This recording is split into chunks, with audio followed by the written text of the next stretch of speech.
we got to talk about the AP poll in college football. I'm going to be pushing for an AP vote. Kevin Carter, you inspired me, sir. He got a vote now. Reese Davis got a vote. Your boy got a vote. We need Heisman votes, AP votes. I knew it would look very similar to the coaches poll, but we are going to compare it to the Unafraid Show poll, coaches poll, and talk about the history and everything of this. So here is the poll with the Unafraid Show poll as well. I have been adamant that Clemson is the best team in the country this year. But for some reason, and I do think that we are having Arch Manning overload right now, which is inflating Texas a little bit right now. Because Texas, they got the number one spot in the AP poll. They got 25 first place votes. They are still, after that, not even a favorite to the number 3 team in the nation that they are going to be playing against, Ohio State. They opened up as a 3-point favorite, and now it's a 2.5-point line. So there is Texas, not biased, but there is Texas Arch Manning overload right now. They were a good team last year. I'm expecting them to be a good team again, but are we talking about an undefeated season? I don't think so. And we have to remember the difference between a preseason ranking and how we expect games to go. And before we get to the next point in this, I want to talk about the SEC bias in the AP poll and what came out of it. Not in the poll itself, because there were 10 SEC teams ranked, 6 Big Ten teams. The SEC homers used the preseason poll when there have been no games played as a referendum on their schedule. See, look, the SEC schedules, they are so difficult, such a gauntlet. Look, we got 10 teams ranked. What the hell does that mean? Ain't nobody played a damn game yet. That is just merely hype and recruiting ranking. So you still got to go out there on the field to prove it. And that's why that Texas-Ohio State game matters the most, because if Ohio State runs Texas off the field and then Texas goes and runs through the SEC, it's going to be hell to pay on the airwaves, because you ain't going to be able to explain that away. Next team up, the number 2 team in the AP poll, Penn State, 23 first place votes. And everybody had them in the top 5 except a man named Jerry Humphrey of AL.com, who had them 6, which is the departure from the coaches poll. It actually deprived us of a 1 versus 2 matchup to start the season, because AP rankings are usually the ones that are over coaches' polls. Because Ohio State, you look at them at number 3. They had 11 first place votes, finished 3rd. And to go back to Penn State for a second, people are like, oh, well, Penn State always crumbles. That's not the point of the preseason rankings. The point of the preseason rankings is, what are they returning? Returners, coaching, recruiting, all those things factor in the preseason ranking. Penn State has everything on paper in their advantage, including a good schedule. So that's why they should be up there in the upper echelon. So then you got Ohio State, 11 first place vote, and the media takes graduations and coachings leaving a lot more serious than the coaches do, because the lowest ranking was actually from a Texas beat writer, Kirk Bohls, who had Texas at number 1. That's who Ohio State's lowest ranking was from a Texas beat writer. So then you got Clemson at number 4. They had 4 first place votes. I believe they are the best team in the country. Preseason, returning quarterback, great coaching, great defense, defensive coordinator, offensive line, running backs are kind of questionable. 2 of the top 7 wide receivers in the country. What are we talking about? But 62 of 64 AP voters had Clemson as the top ACC team. And the lowest vote was number 9 by 3 different voters. Had them at number 9? What are we doing? As ACC bias. Number 5, Georgia. They got 1 first place vote, and that was from Brett McMurphy on 3. And 11 votes were outside of the top 7, including by my guy John Wilder. Now, those votes are an actual real statement about the state of Georgia football, considering that they've spent the last 7 years and 11 months inside the AP's top 7. Because Georgia has some question marks right now at quarterback. They are super young. Yeah, so number 1 is very ambitious for them. Number 6, Notre Dame. Now, this is very interesting, because Notre Dame got no first place votes, but they are one of the most consistent placements of any team in the AP top 10, because they only got 4 votes outside of the top 7. That is 7 less than Georgia. And almost 2/3 of the voters had Notre Dame in the 5 to 7 range. So people feel like they have a good handle on Notre Dame right now. Number 7, the Oregon Ducks. They had 1 first place vote. And that was from News 4 Jacksonville's Jamal St. Cyr. And now you gotta love those Eugene to Jacksonville connections. I don't know nothing about it. But they had no votes outside of the top 10. But most of the votes were actually for the number 8 spot, which nearly was 1/3 of the voters who slotted Oregon at number 8. Then you got Alabama at number 8, because their votes were actually all over the map. Javon Edmonds of the Syracuse Post-Standard had the Crimson tied at number 2. 1 of 9 votes for Alabama to be in the top 5. But an equal amount of voters had Alabama 10th or below. Then you got Kevin Carter, my guy of CBS Sports Nashville, who even put them at 23rd. Now, 8 is a big deal because the lowest Alabama has been in the opening AP poll since 2009 is 5th, which is where they started last year. So Alabama, people are all over the map with them. We're going to see. Number 9, LSU. So LSU, they come in at number 9 by the exact margin, which is 5 points, that Penn State is behind Texas for the number 1 spots. So you had 7 voters who have LSU inside of the top 5, including ESPN's Reese Davis, who has them at number 4. Only 1 voter, Damian Sorledette of the Roanoke Times in Virginia, has the Tigers outside of the college football playoff position at number 13. You got number 10, Miami, and they actually might come in at number 10.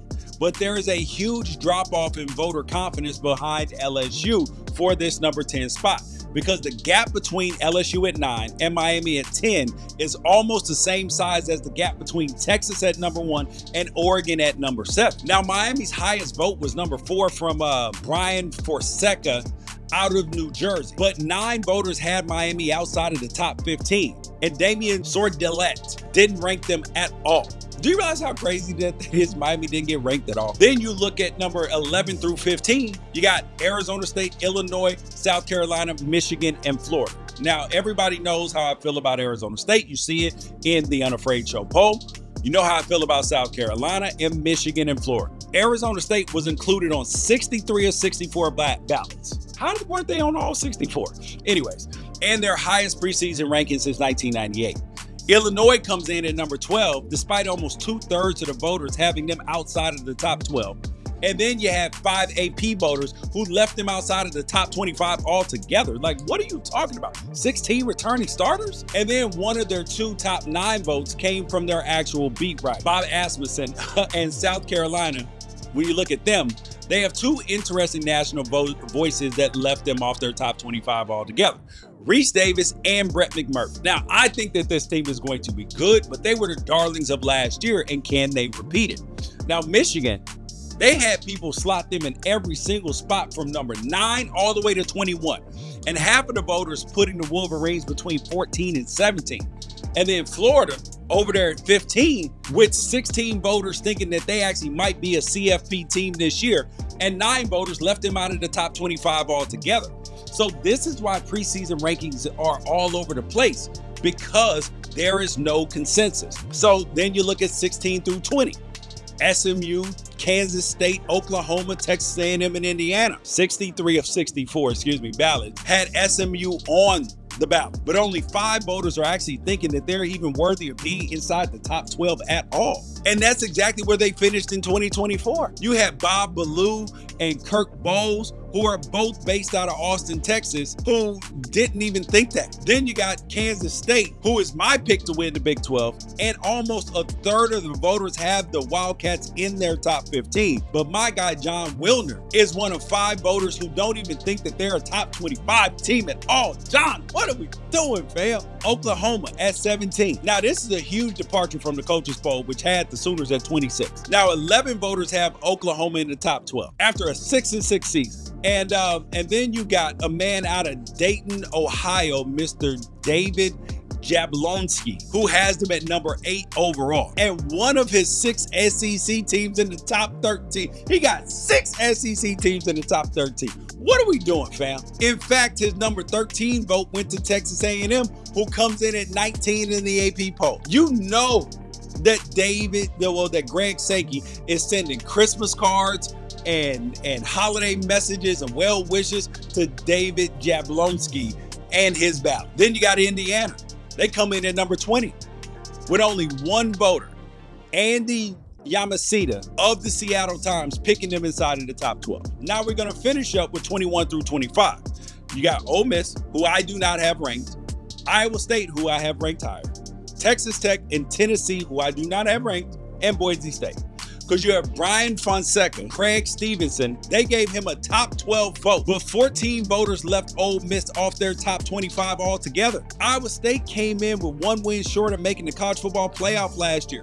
And only Kirk Bohls with an 11th place vote thinks that they might even make a leap in the top 20, in 2025. Texas Tech, they weren't able to impress almost a third of the voters with their resources.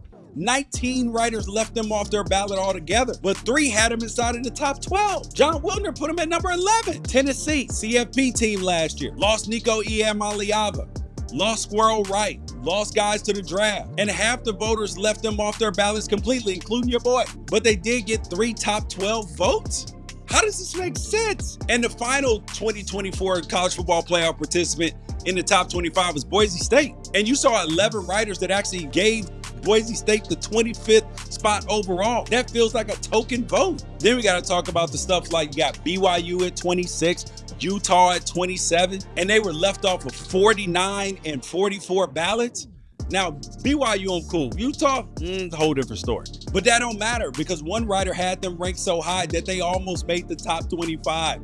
Chad Bishop of the Atlanta Journal-Constitutional had a wild top 25 preseason ballot. BYU at 8, Utah at 11. I think he's just trying to mess the whole thing up. And then when he was the only writer of the 64 to lead ASU off and SMU, he had 15 different picks that were considered extreme. That means 5 or more spots away from the average. Now, I'm not mad at that in the preseason because there should be some distortion because we don't know what these teams are. Another thing is that USC got left off of the AP top 25. I've seen people have them inside the top 10 and number 11 and everything else. And this is the first time since 2019 and only the second time since 2001.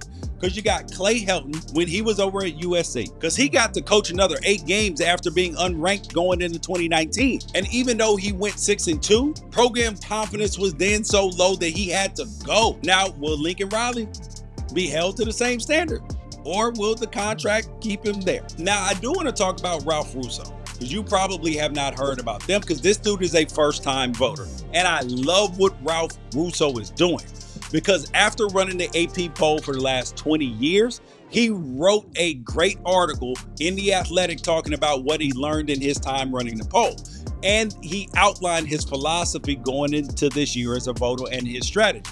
He said he's a Moneyball fan and he likes advanced metrics and he wants to use the 4 prominent computer rankings. He said he created a top 40 from that and then broke them into tiers of 5 to 8 based upon the range of ranking.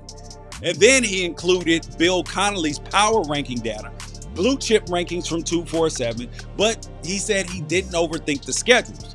And he doesn't believe that ranking Penn State above Ohio State is necessarily a prediction for what will happen in that team. And the result of that is that Russo's poll featured 10 teams that were considered extreme variations from the aggregate, including Alabama at 3, SMU at 24, but 23 of the 25 teams that made the AP poll were on Russo's ballot. The only ones that weren't were Iowa State and Tennessee, which is honestly pretty reasonable. Now, I will say every AP voter should aspire to this sort of transparency and give the secret sauce to my rankings away every single week. Because when the rankings come in during the season, when the Unafraid Show George Wrighster rankings come out every single week, you will see the variation and understand why. Because I break it down for you. It is about schedule play, dominance, and quality wins. That's how we rank it. But you guys, be one of us here on the Unafraid Show. Thank you for watching. I'm George Wrighster. Peace out. Catch you guys later.